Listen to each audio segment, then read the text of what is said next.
चलिए,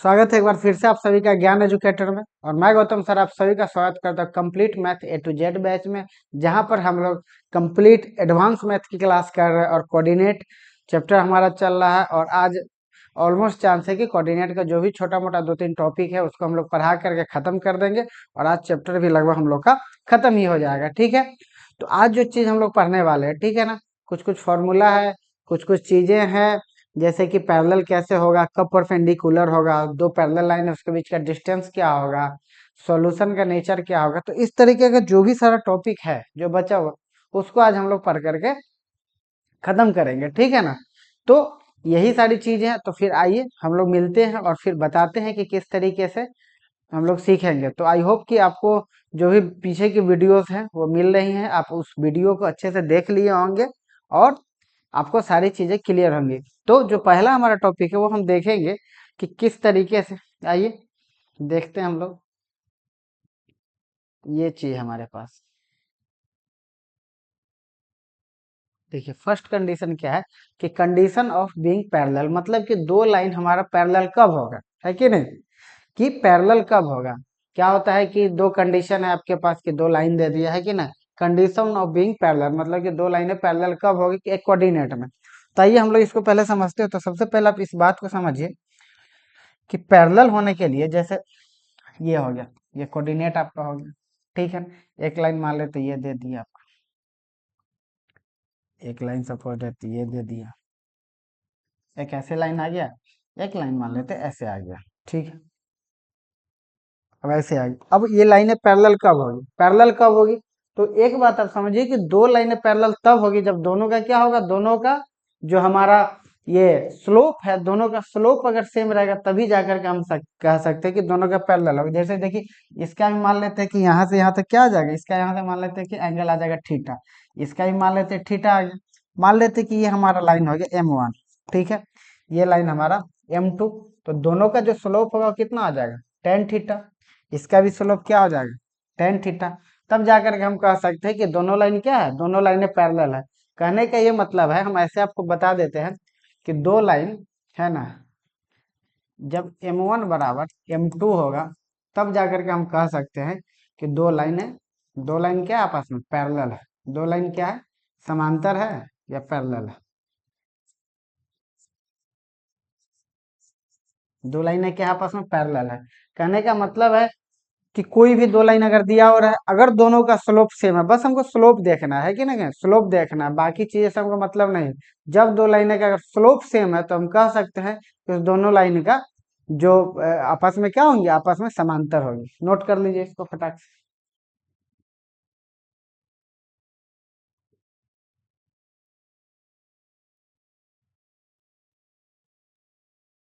ठीक है, यानी कि कहने का ये मतलब है कि सपोज आपको कोई लाइन दे देता है, इस तरीके से कोई लाइन दे दिया, या आप ऐसे समझिए कि ऐसे आपको कोई दे दिया, एक L1 है, एक L2 है और एक L3। आपके पास दे दिया 2x + 3y बराबर 8।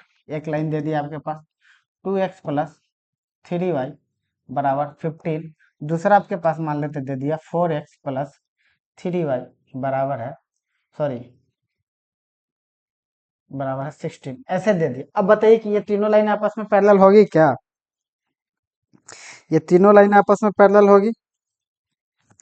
अब लाइन कब पैरेलल होती, लाइन का स्लोप कब, कैसे हम लोग निकालेंगे, स्लोप निकालने का आपको बता चुके अच्छे से, है कि नहीं, कि एक्स का कोफिशियंट बटा वाई का कोफिशियंट। तो इसका अगर स्लोप का बात करिएगा तो इसका स्लोप क्या आ जाएगा, तो इसका हमारा स्लोप आ जाएगा, इसके स्लोप का बात करिएगा तो ये हमारा आ जाएगा -2/3। इसका भी जो स्लोप हमारा आ जाएगा वो भी क्या आ जाएगा, वो भी -2/3, ठीक है। और इसका जो स्लोप आएगा वो भी हमारा स्लोप कितना आ जाएगा, देखिए क्या आ जाएगा, -4/6, यानी कितना आ जाएगा, -2/3।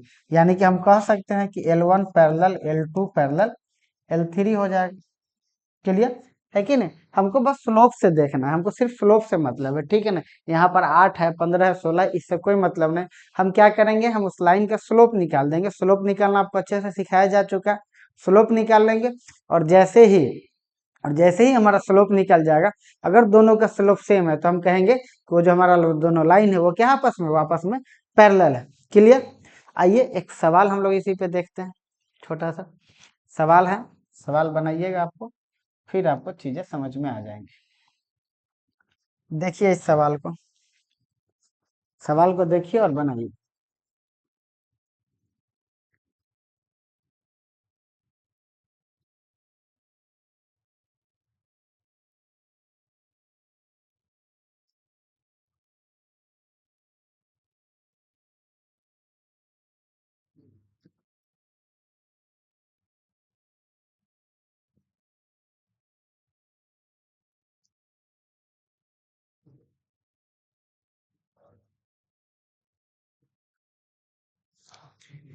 बन गया होगा। क्या कह रहा है कि उस रेखा का समीकरण ज्ञात करें जो 3x प्लस 4y बराबर 5 के लिए समांतर हो और 3 2 से होकर गुजरती हो। तो हम पहले भी बोले हैं कि रेखा कब समांतर होगी, जब दोनों का स्लोप सेम है। तो स्लोप सेम करने का मतलब ये दोनों तो हमारा सेम रहना चाहिए।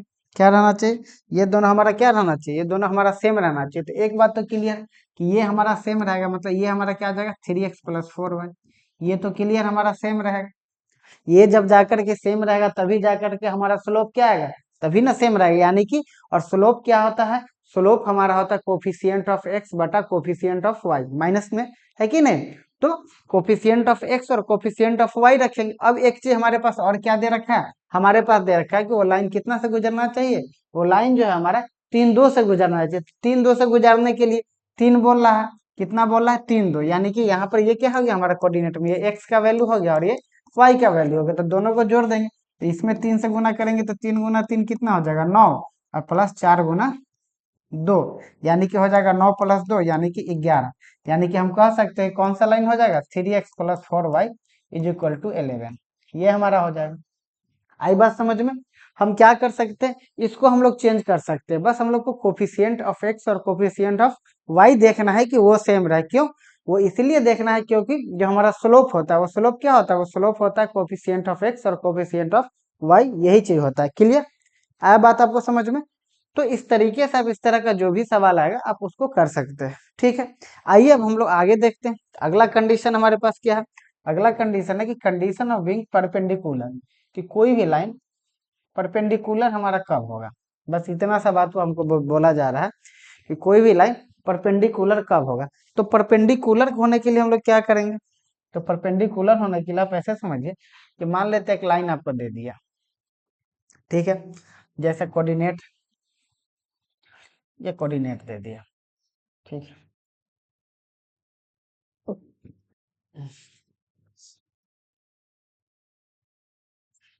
ठीक, मान लेते हैं ना, ऐसे एक लाइन खींच दिए और एक लाइन ऐसे, ये कोऑर्डिनेट हो गया। दो लाइन आ गया मान लेते हैं, ऐसे दो लाइन आ गया, सॉरी, अरे लाइन वाइन खींचने में ना बड़ी दिक्कत। मान लेते हैं कि ऐसे आ गया और एक आपका ऐसे आ गया, ऐसे आ गया। अब हमको पता करना है कि ये लाइन परपेंडिकुलर है कि या नहीं। मान लेते कि ये जो हमारा लाइन है, मान लेते ये हमारा हो गया M1, ठीक है। और इसको हम लोग मान लेते M2, इसको क्या मान लेते M2 मान लेते, ठीक है। अब ये हमारा थीटा हो गया, ये क्या हो गया हमारा थीटा हो गया। तो अगर ये थीटा है तो ये क्या है, ये तो सीधा यानी कि ये 90 डिग्री। तो 90 डिग्री, तो ये जो कोण हमारा बनेगा, ये जो कोण हमारा ये वाला बनेगा, ये वाला कोण बनेगा, ये कितना बन जाएगा, तो ये बन जाएगा हमारा 90 डिग्री प्लस थीटा। क्या बन जाएगा 90 डिग्री प्लस थीटा बन जाएगा। तो इस लाइन का M2 का स्लोप क्या हो जाएगा, M2 का स्लोप हो जाएगा 10 × 90 प्लस थीटा। क्लियर दिख रहा, ये क्या हो जाएगा 90 प्लस थीटा हो जाएगा। अब जब ये 90 प्लस थीटा हो जाएगा तो हम कह सकते हैं कि M2 बराबर क्या हो जाएगा minus cot theta. 10 90 plus theta क्या हो जाता है कॉट थीटा। अब इस लाइन का बात करिए M1 का, M1 तो थीटा है, तो M1 बराबर क्या हो जाएगा, M1 बराबर हो जाएगा tan थीटा। क्लियर। अब M1 और M2 को जब हम गुना करेंगे, आप यहाँ पर समझिए कि जब हम M1 और M2 को गुना करेंगे तो क्या आ जाएगा tan थीटा गुना माइनस कॉट थीटा, यानी कि m1 और m2 बराबर क्या हो जाएगा, -1। क्या हो जाएगा, -1। नोट कर लीजिए इसको, फिर हम आपको समझाते हैं।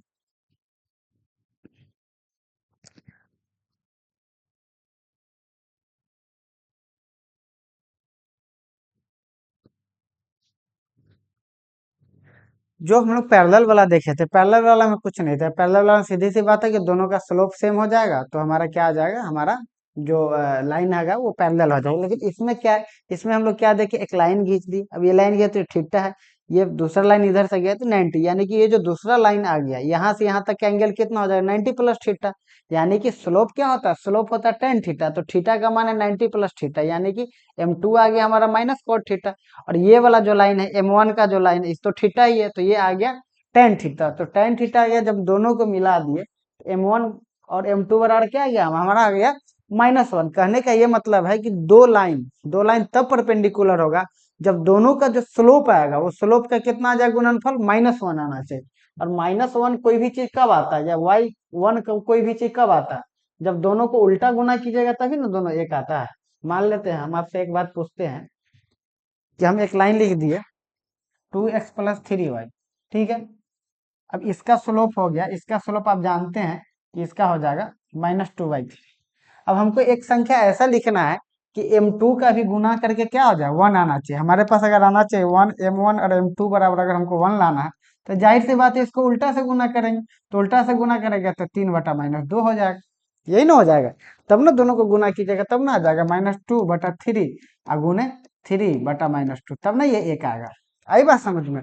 तो कभी भी जब हमको स्लोप निकालना, अगर एक चीज दिया हो रहा है तो दूसरा चीज हम लोग कैसे निकाल लेंगे उसको, इसी तरीके से हम लोग निकाल लेंगे। कैसे निकालेंगे, ऐसे निकालेंगे। मान लीजिए दे दिया 8x - 5y, ठीक है ना। अब हमको निकालना है कि एक ऐसा लाइन हमको लिखना है जहां से ये दोनों आपस में क्या हो, ये दोनों आपस में परपेंडिकुलर है। तो हम क्या लिख देंगे, हम लिख देंगे 5x + 8y। है बात समझ में, यानी कि इसका स्लोप क्या हो जाएगा, इसका स्लोप हो जाएगा -8y - 5 हो गया। और फिर इसका क्या आ जाएगा, इसका आ जाएगा 5/8। क्लियर। तो ये कट जाएगा, फिर कितना आ जाएगा, ये चीज आ जाएगा। तो इस तरीके से हम लोग क्या करेंगे, हम लोग को एक ही चीज ध्यान में देना है। और वो चीज हम लोग को क्या ध्यान में देना है, वो ध्यान में देना है कि जो स्लोप है वो दोनों का स्लोप का गुणनफल कितना आना चाहिए, -1 आना चाहिए। आइए अगला क्वेश्चन हम लोग देखते हैं, यहीं से आपका क्लियर हो जाएगा।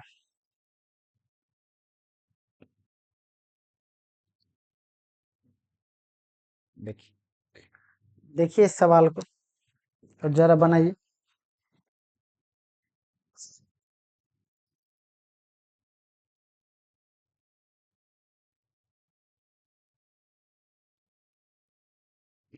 क्या कह रहा है कि उस रेखा का समीकरण निकाले जो 3x + 5 = 97। अब देखिए 3x + 5y = 97 दिया होगा, ठीक है। अब इतना चीज दिया हुआ, m1 बराबर मान लेते ये होगा, m2 हमको करना है। तो m2 इसका m1 इसका स्लोप का अगर हम बात करेंगे तो स्लोप इसका कितना आ जाएगा, मान लेते -3/5 आ। ठीक है। इसका स्लोप अगर हमको माइनस में लाना है तो हमको क्या करना पड़ेगा, हमको करना पड़ेगा 5/-3। ये ना करना पड़ेगा, मतलब इस दोनों को क्या कर देंगे, उल्टा कर देंगे। तो ये हमारे पास आ जाएगा 5x - 3y। ये आ गया हमारे पास। अब कह रहा है कि हमारा क्या होना चाहिए, 2, 1 से गुजरे। तो 2 का मान कितना है बताइए, x का मान 2 है, x का मान 2 हो गया। y का मान कितना है, y का मान 1 है। यानी कि 10 में से 3 घटाइएगा तो कितना आ जाएगा, 7 आ जाएगा। इतना बराबर क्या आ जाएगा, 7 आ जाएगा। यही हमारा आंसर हो जाएगा। दोनों का स्लोप सेम कर दी। अब जब स्लोप सबका सेम कर दिया, बस आ गया हमारे पास आंसर। नोट करिए इसको जरा।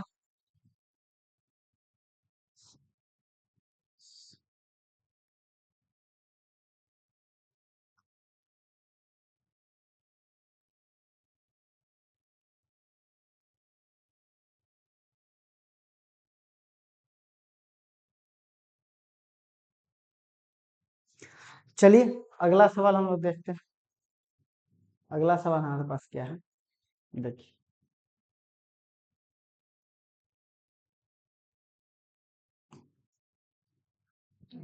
झूठ मूठ का एक बार भी जब ये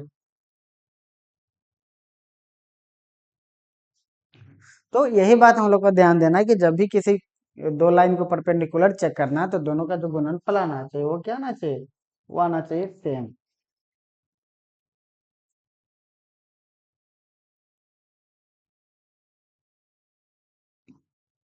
ये क्वेश्चन था।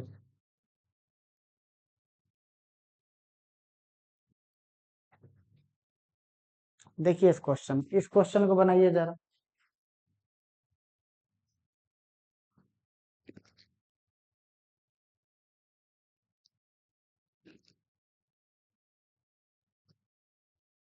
अच्छा एक बात बताइए, अब हमको इसके स्लोप का जो डिफरेंस है वो कितना करना है, तो इसके स्लोप का डिफरेंस करना, जैसे ये 2x - 3y बराबर आ गया।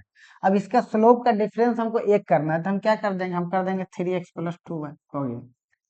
हो गया। अब इसका स्लोप हमारा क्या आ गया, दोनों का डिफरेंस बोला, दोनों का जो प्रोडक्ट आ गया वो कितना आ गया, -1 है।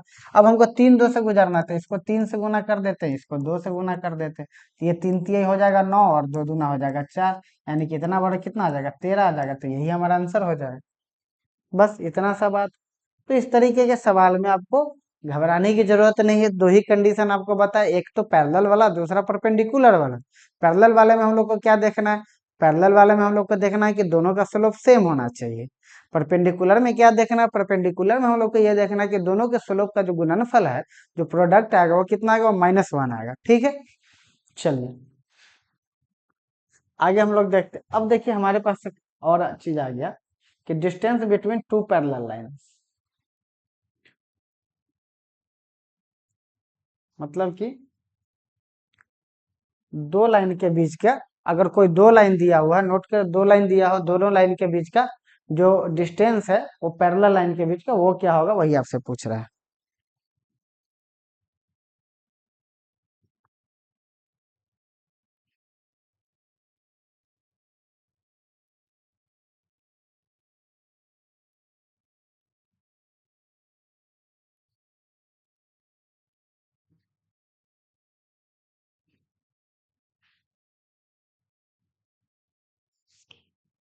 देखिए मान लेते अगर दो लाइन आपको ऐसे दे देता है,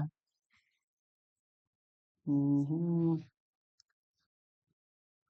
दो लाइन दे दिया, मान लेते इसका दे रखा है ये ax + by + दो लाइन है ऐसे, एक दे दिया आपको ax + by + C1 बराबर 0, दूसरा दे दिया C2 बराबर 0, ऐसा दे दिया। और बोल दिया कि बताइए इस दोनों के बीच का डिस्टेंस कितना है, ये आपको बोल दिया कि इस दोनों के बीच का डिस्टेंस बताइए। तो इस दोनों के बीच का अगर डिस्टेंस हमसे अगर पूछ रहा है तो हम क्या करेंगे, तो हम ये चीज बोलेंगे कि डिस्टेंस बराबर हो जाएगा आपका मॉड C2 - C1 बटा √अंडर a² + b²। बस इतना सा आपका फॉर्मूला लगेगा, नोट कर लीजिए आप लोग।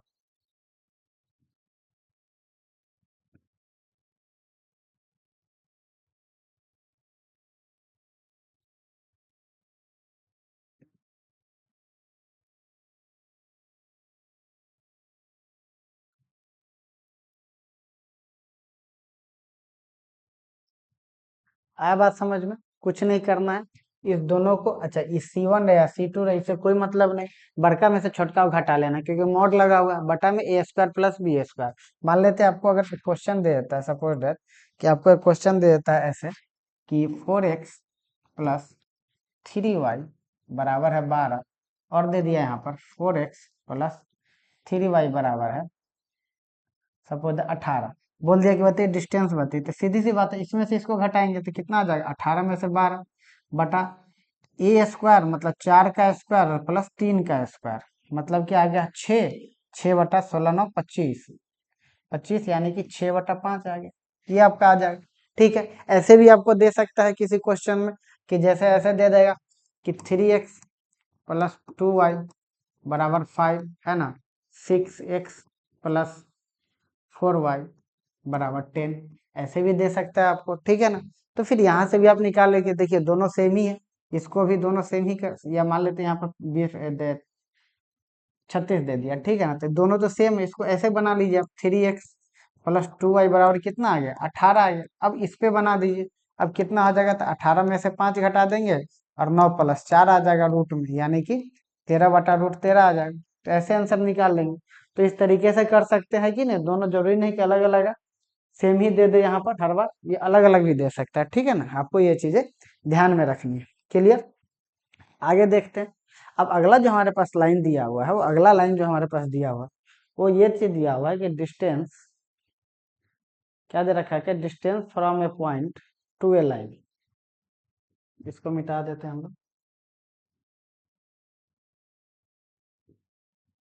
Distance from A point two A line, मतलब डिस्टेंस वो बता रहा है। तो हम लोग ऐसे कर सकते हैं, मान लीजिए एक पॉइंट आ गया यहाँ, मान लीजिए ये पॉइंट अल्फा बीटा हो गया।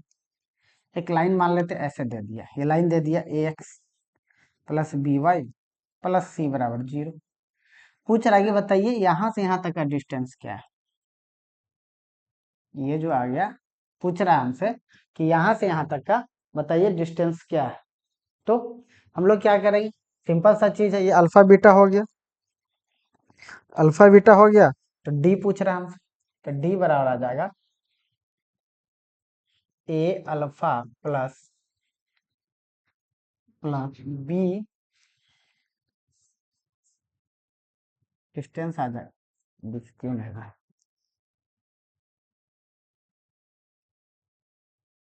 ये क्यों नहीं रहा, ये आपका आ जाएगा डी बराबर ए अल्फा, अरे ये आ जाएगा आपका, अरे लिख क्यों नहीं रहा है यहाँ पर, ये आ जाएगा A alpha plus B beta plus C बराबर है root under A square plus B S. इसको नोट कर लीजिए, ये आपका आ जाएगा। ठीक है। अच्छा, जैसे वो मोड में था वैसे ये इसको भी मोड लगा दीजिए। ठीक है, जैसे वो मोड में था वैसे इसको भी यहाँ पर ही मोड लगा दीजिए, बस हो जाएगा, ये भी मोड में आ जाएगा। बस इतना ही है कि नहीं। Distance from A point two A line, इसी एक पॉइंट आपको दे दिया अल्फा बीटा, और वहां से आपको एक का डिस्टेंस पूछ रहा है। तो डिस्टेंस पूछ रहा है तो हम क्या करेंगे, A alpha plus B beta plus C बटा A square plus B square. Clear. छोटा मोटा चीज सब है कि नहीं, समझ में आ गया होगा आप लोगों को। चलिए हम लोग आगे देखते हैं, आगे क्या है। अच्छा, ये चीज हमारे पास दे रखा है, एक ये चीज है कि नेचर ऑफ सॉल्यूशन। देखिए क्या दे रखा है हमारे पास, नेचर ऑफ सॉल्यूशन। देखिए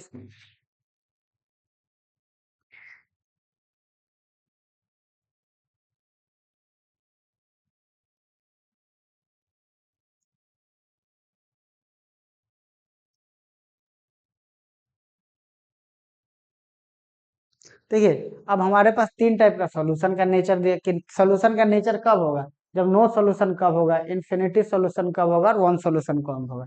जब मान लेते अगर ये आपको दे दिया कि A x1 plus B Y 1 plus C 1 बराबर 0, और दूसरा दे दिया A x2 plus B Y 2 plus C 2 बराबर 0।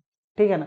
तो कब होगा नो सॉल्यूशन, तो वो तब होगा जब A1/A2 बराबर है B1/B2 बराबर नहीं होगा C1/C2। इस कंडीशन को अगर फॉलो करता है कि नहीं, तब जाकर के हम कहेंगे कि नो सॉल्यूशन है, मतलब कि कोई सॉल्यूशन नहीं हो गया है कि नहीं। जैसे आपको अगर आपको कोई भी दे रहा है, जैसे मान लीजिए 4x प्लस 3y प्लस 5 बराबर 0 दे दिया, और यहाँ पर आपको देता है 8x प्लस 5y प्लस 10 बराबर 0 देता है। अब देखिए है कि नहीं, A1 बराबर कितना दे दिया, A1 बराबर A1 यहाँ पर A1 होना चाहिए, ये A1B2, देखिए गड़बड़ हो गया ना। ये आपके पास क्या आ जाएगा, ये आपके पास आ जाएगा A1x A2x। इसी तरीके से यहाँ पर भी हो जाएगा आपका, यहाँ पर भी आपका ये दोनों हो जाएगा, गलत लिखा गया। ये क्या आ जाएगा, ये आपका आ जाएगा B1y और B2y। ठीक है, ऐसे करके हो जाएगा। ठीक है, A1 देखिए तो 4/8 बराबर है 3/5, है ना, बराबर है 5/10। अब बताइए क्या ये दोनों आपस में बराबर है? नहीं बराबर है कि नहीं? मतलब कि ये दोनों आपस में बराबर होना चाहिए और ये नहीं होना चाहिए बराबर, तब जाकर के हम बोलेंगे कि तब जाकर के ये क्या है, तब जाकर के वो नो सॉल्यूशन होगा, नहीं तो ये कुछ और आ जाएगा। क्लियर है बात? नोट कर लीजिए इसको।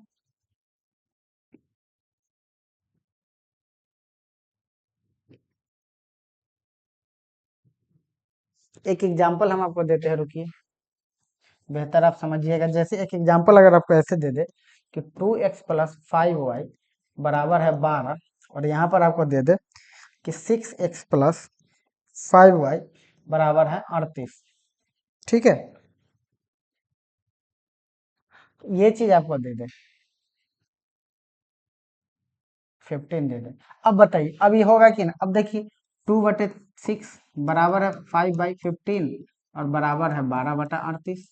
ठीक है ना? यानी कि ये आ गया 1/3 बराबर है 1/3 बराबर है 6/19।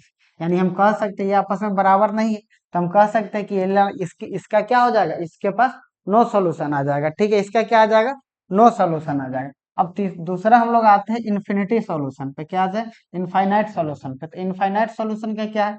सारा चीज यही है। इनफाइनाइट सॉल्यूशन में ये आएगा कि सब चीज आपस में क्या होना चाहिए, सारा चीज बराबर होना चाहिए। यानी कि A1/A2 बराबर है B1/B2 बराबर है C1/C2।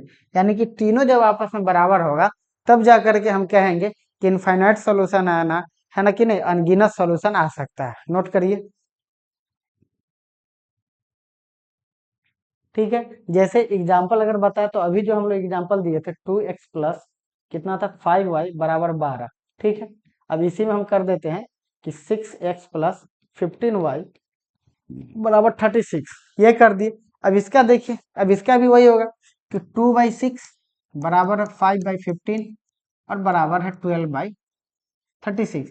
यानी ये भी आ गया 1/3, ये भी 1/3 आ गया, ये भी 1/3 आ गया, और ये भी 1/3 आ गया। यानी कि कहने का मतलब है कि ये जो है इसका सॉल्यूशन कितना होगा, तो इसका सॉल्यूशन हो जाएगा इनफाइनाइट सॉल्यूशन हो जाएगा। कितना हो जाएगा? इनफाइनाइट सॉल्यूशन हो जाएगा। ठीक है,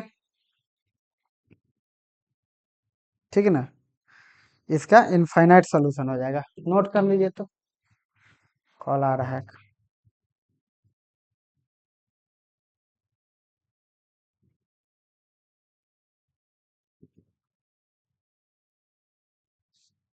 चलिए अब अगला हम लोग देखते हैं। अगला हमारे पास तीसरा क्या है? One solution. क्या है? तो वन सॉल्यूशन का क्या है कि A1/A2 बराबर नहीं होना चाहिए B1/B2। यानी कि A1/A2 बराबर है नहीं है A1 के साथ ए जाएगा, क्या जाएगा? A1/B1 बराबर नहीं है A2/B2। इसको नोट करिए, यही आपके पास आ जाएगा।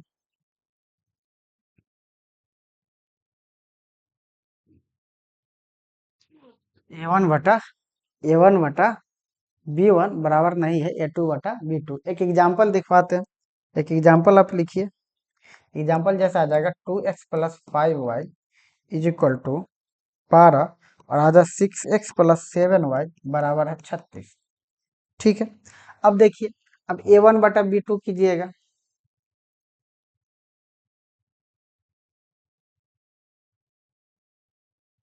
अब देखिए 1/3 इसका आ जाएगा, ये आ जाएगा 5/7, ये हो जाएगा हमारे पास। उसके बाद क्या आ जाएगा? A1/A2 बराबर नहीं है B1/B2, है कि नहीं? तो ये जो तीन कंडीशन आपको जो बताया गया, इस तीन कंडीशन को अगर आप फॉलो कीजिएगा, बनाइएगा, तो तीनों आपसे कैलकुलेट हो जाएगा। ठीक है, एक मिनट रुकिए, तो कॉल आ रहा है।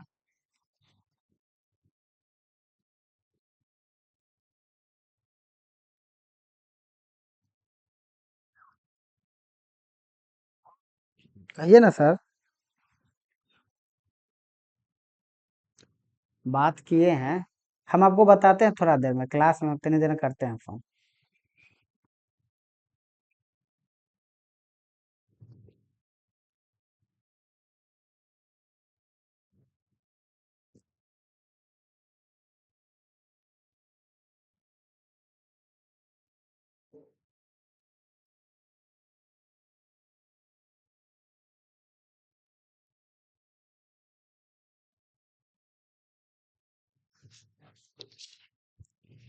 एक मिनट रुक जाइए।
चलिए,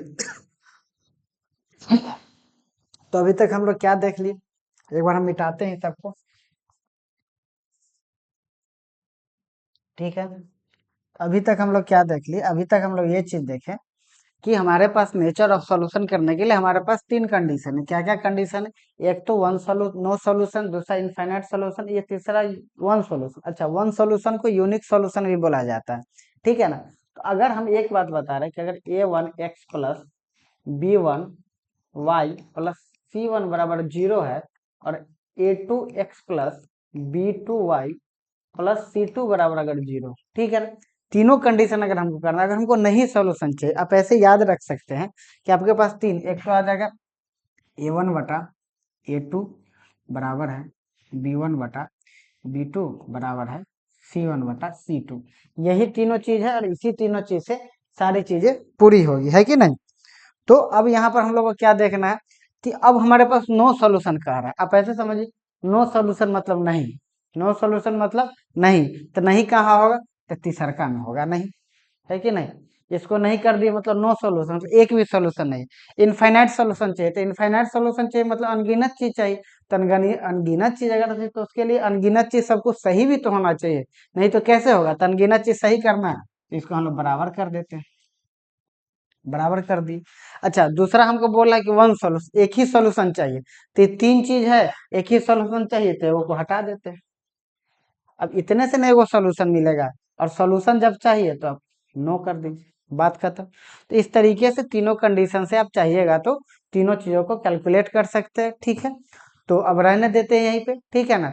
और इसके साथ ही आप लोग का कोऑर्डिनेट खत्म हो गया। जो भी थोड़े बहुत क्वेश्चंस बचा हुआ है, किसी एक वीडियो में हम आ करके सारा सॉल्व कर देंगे। और सारा आप जब स्टार्टिंग से लेकर एंड तक अगर आप जब जो कोऑर्डिनेट का ज्योमेट्री का सारा वीडियो देखिएगा, एक भी क्वेश्चन आपसे नहीं छूटेगा, सारा क्वेश्चन आपसे बनेगा। ठीक है, तो फिर रहने देते हैं, चलते हैं, मिलते हैं अगले क्लास में। और एडवांस का कोई और टॉपिक के साथ आप लोग मैसेज कर दीजिएगा, कमेंट कर दीजिएगा कि अगला एडवांस का कौन सा चैप्टर आप पढ़ना चाह रहे हैं। और उसके बाद हम लोग फिर मिलते हैं अगले क्लास में किसी और वीडियो, किसी और बेहतरीन चीज के साथ। तब तक के लिए थैंक यू सो मच। देखते रहिए ज्ञान एजुकेटर। Thank you.